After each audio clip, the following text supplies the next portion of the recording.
Shalom dan salam sejahtera bagi kita semua umat-umat yang diberkati oleh Tuhan.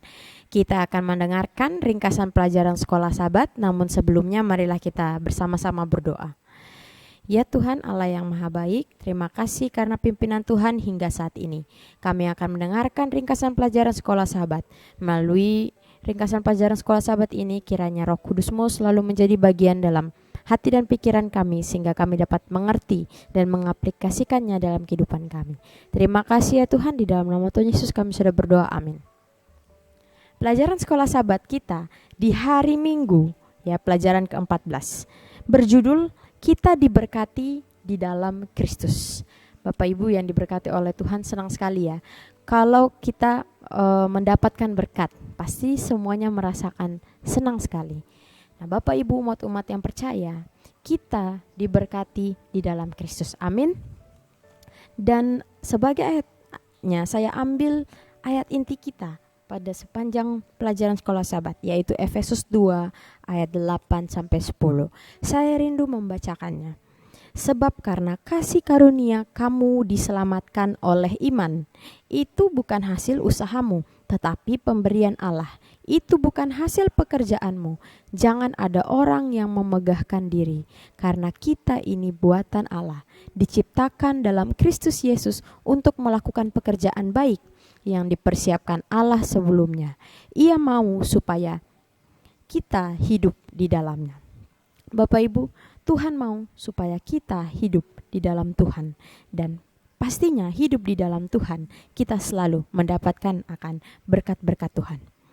Seseorang menggambarkan buku Efesus ini seperti pegunungan ya, atau mendaki pegunungan, dan diumpamakan bahwa Rasul Paulus adalah pemandu pendakian. Apa saja yang kita dapatkan pada pemandangan pendakian kita? Dikatakan bahwa ketika kita mendaki dalam buku Efesus ini, kita melihat masa lalu kita ya, di mana masa lalu kita yaitu tindakan Allah yang dipenuhi kasih karunia.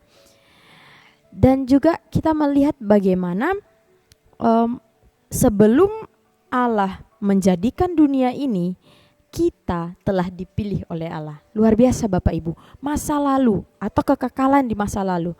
Dalam buku Efesus ini kita diperlihatkan masa lalu kita telah dipilih oleh Allah, dan Allah mau kita hidup di dalam Allah.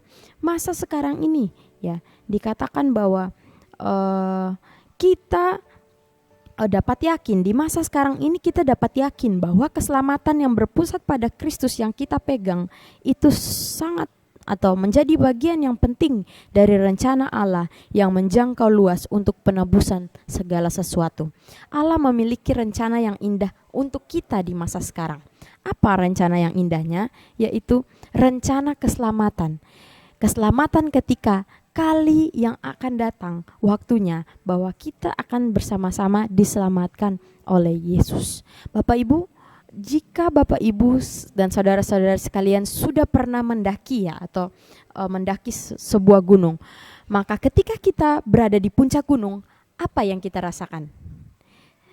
Saya sendiri pernah ya mendaki di suatu gunung ya, dan setelah saya sampai di puncak, yang saya rasakan adalah saya sangat bersyukur menikmati ciptaan Tuhan. Dari atas kita bisa melihat ciptaan Tuhan yang sangat indah, pohon-pohon yang begitu banyak, udara yang segar, dan luar biasa pemandangan ciptaan Tuhan.